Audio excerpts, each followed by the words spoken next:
field assembled, grouped up. This is the Zippo 200 at Watkins Glen.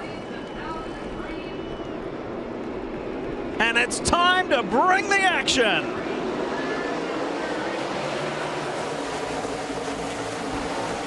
Front row of Logano and Busch. And Joey on the inside will take turn one cleanly. Kyle goes alongside. It's door to door through turn one. Kyle Busch is not having anything of it. Side by side into turn number two. Logano doesn't want to give it away, but Busch has the advantage. He'll grab the lead. Logano falls to second. Kyle Larson, Paul Menard, and Brad Keselowski, the front five, as they clear turn four in the S's for the first time and set up for the bus stop.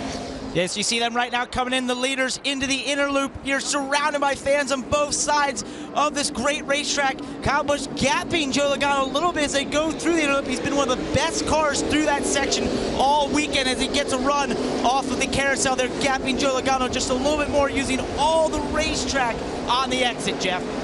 And Kyle Busch doing a great job on the start of the race, taking control right off the bat. It's going to be hard to pass him now. Hard breaking into turn six, a left-hander, gonna set up, swing wide. Get yourself set up for this turn seven. Now there's a passing opportunity. If Logano can be close enough to Kyle Busch, he can potentially try to pass him in turn one.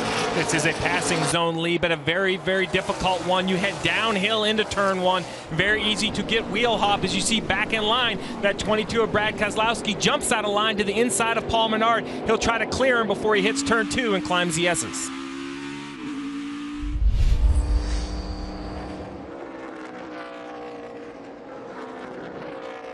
Whoa, as we see the leader. It's gone. He's around. Go ahead. Good right there. Just into one. Rejoins in front of Paul Menard and Eric Jones. What happened to the 18 at turn one? Yeah, spun out. Wheel hopped it in, I guess. This is a corner that you cannot take lightly. I know these guys make it look easy lap after lap, but you see with almost a 2-second lead, he goes down into the corner and literally just spins out on his own. It's that difficult to get the car slowed down that hill into turn one. The rear tires get very light. It's easy to lock them up. As we watch the one come to pit road. Oh, the yellow comes out. Caution is out for the second time, and it's for the 14. It's blown up. JJ Yaley. And I'm pretty sure I heard him say we're blown up. And I think that might actually have cost the leaders. I'm not sure Keselowski, Logano, Kyle Busch, while pits closed with 2 to go, they would have had the opportunity to get to pit road this next lap. So I'm not sure if this was going to be a hiccup in their strategy or not. We'll have to see, but definitely going to throw a wrench into their plans with only 3 to go. I would assume this yellow right here will probably take us all the way to the end of stage one. The field is coming to the conclusion of stage one. This first 20-lap block, there'll be another 20-lap stage for stage two, and then the final run home will be over 42 laps. So, while Brad Keselowski gets the stage win, we look a little further down the order, Steve, to where the first points will be distributed. Yeah, we talked about that. It was not just about all the Cup guys. While they did take the top 4 positions, Justin Allgaier in that 7 came home 5th, got some points for his run to try to make the playoffs.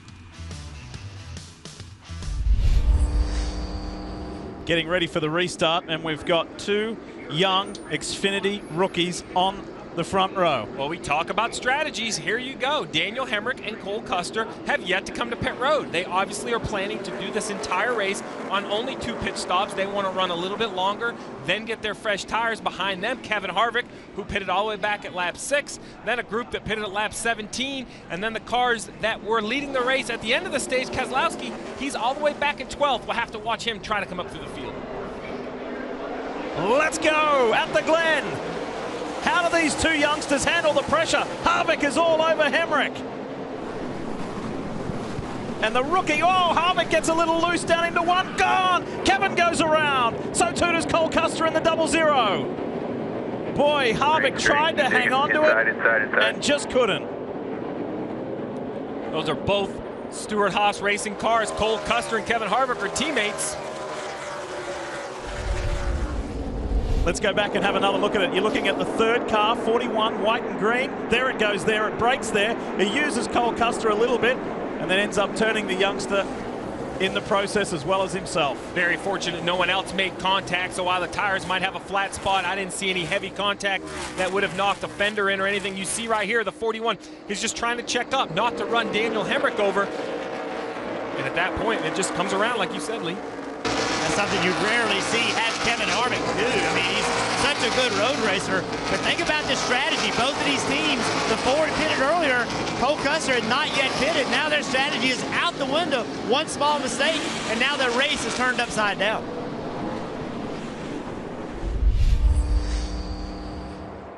Elliott Sadler in the 1 is hassling the 3 of Ty Dillon, and here comes Joey Logano in the 12. Joey Logano giving Elliott Sadler fits, Lee, as they exit turn 4. And here's Logano.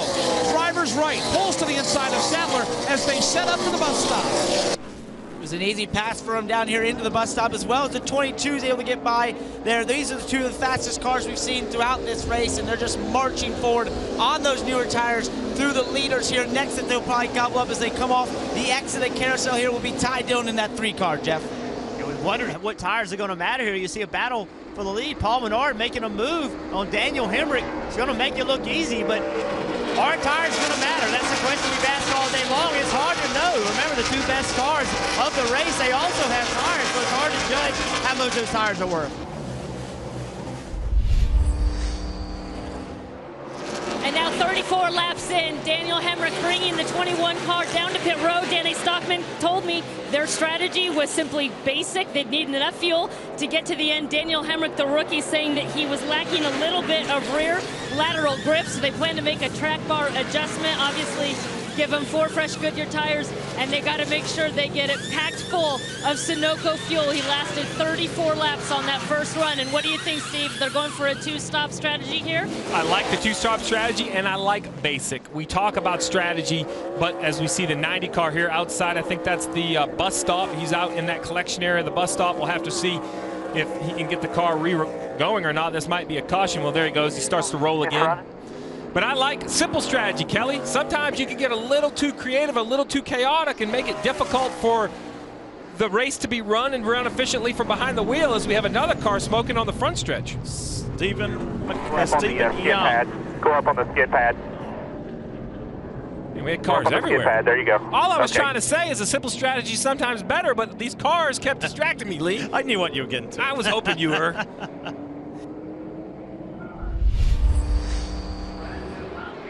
Set to finish off stage 2 with just 2 to go here at the Glen. Let's do it. Great restart, Joey Logano. Not so good, Brad Keselowski. The 12 got a flyer. Menard's under pressure. Here comes Brad K around the outside. Oh, and Eric Jones gets a little nudge. Was that from Allgaier or Ty Dillon?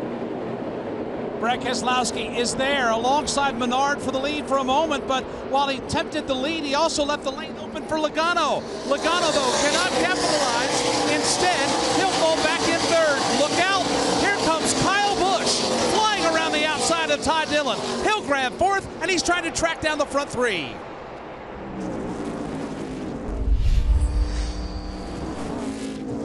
I'm looking at that 18 car who's been the showman through this section of the racetrack, hopping the curb, sparking there. He's going to be a little higher in the carousel here and try to get a run on the 22 car, just like the 12 of Joey Logano did a lap before, as we ride on board the Ford performance of the Keselowski.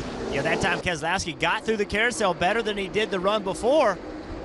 Was able to keep pace, was able to get ahead of the stay ahead of the 18 car.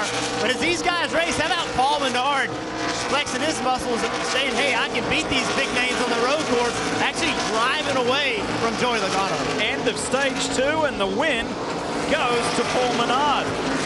But I think the story of that stage was the 18 of Kyle Busch and a surging comeback. He was 28th at the last restart prior to this one, and made his way all the way up to 4th. Ready to go again. End of caution number 4, beginning of stage 3. Let's go!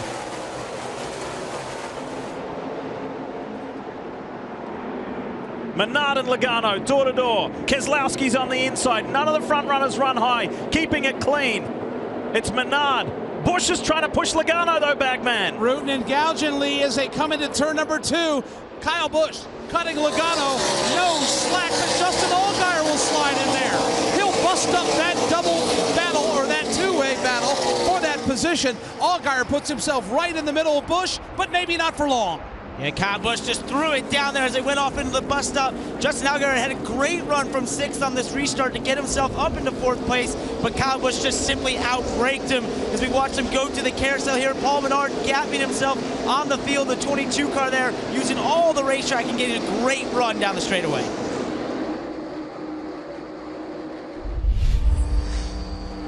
Kyle Busch, how impressive has this been? Got spin to the back, he spun the car, he went through too many pit stalls, and you see the leaders pitting right now. And Jeff, here they come down pit road, the Team Penske cars. Brad Keselowski got to the lead there with a car that he said was a 7 or 8 loose in every corner on a 1 to 10 scale. So they need to tighten up this race car. The Team Penske car is the first one to come to pit road. Joey Logano, you heard Parker say it a moment ago. He said, we have a very good short run car, but 3 laps into a run, everybody is faster than I am. So they're going to try and free that car up for Joey Logano a little bit. This should be fuel to get to the end, and maybe an advantage coming 1 lap earlier than everybody else. You're going to see the track bar adjustment for Brad Keselowski. He's going to beat his teammate Joey Logano also off pit road, and this is a long stop for that 12 bunch, losing tons of time here on pit road. Again, this is his cut crew pitting the car today for Joey Logano.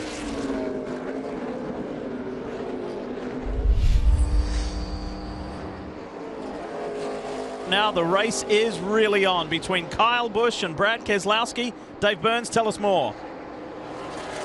And Lee, Kyle not only had a fast race car, he wanted a faster race car. He said the lateral grip for my race car comes in as the laps wind up, but I need a little bit more help for the restart. So they made a chassis adjustment to try to help that in case there is a late one, Marty.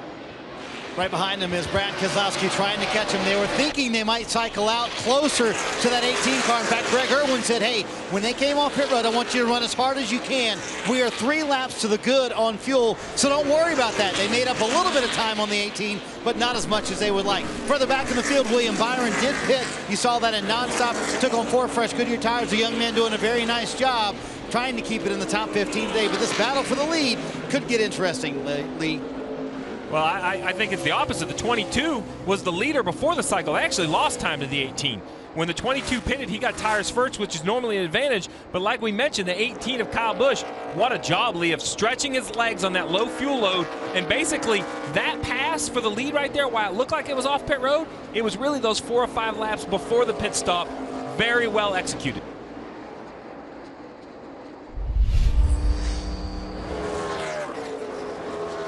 Kyle Busch continues to pull away. Off turn 4 for the final time. Kyle Busch blowing them all out of the water here today in Watkins Glen, setting up for his final run through the bus stop. That he is. He's going to have to negotiate past a little bit of debris here as he has a slow car of Ryan Sieg, the 39, that he's going to catch when he gets around to the other side of the carousel here. Hopefully be able to negotiate that with no problem as he coming to the exit. You see the 39 of Ryan Sieg has a tire coming apart, but it'll be no problem for Kyle Busch. He goes right around him. Yeah, no problem at all. Kyle Busch now quite simply has to just make 2 corners. Don't make any mistakes. Drive in the corner easy, accelerate hard. It's not about lap time anymore. It's just about getting to the start-finish line. Danny Sullivan owns the phrase spin and win, but that applies to Kyle Busch. He's never won here in Xfinity Series competition at Watkins Glen. Guess what? He has now. The 18 goes to victory lane. Watkins Glen. Rowdy has finally done it. So check Pocono off the Cup list last week, checks the Glen off the Xfinity list. Glen, JTR finally got this one on the Xfinity side. Good job, guys. Thank you. With that win, number 90 for Kyle Busch and his first one here at Watkins Glen in the Xfinity Series car. You spun, you got back in it, you stayed there, you picked up the win. How good does that feel right now? Just finally being able to win here at Watkins Glen in the Xfinity Series is one of the boxes we've been meaning to check off for a long, long time. So this feels good. It feels good in front of this crowd. The crowd's awesome here in Watkins Glen.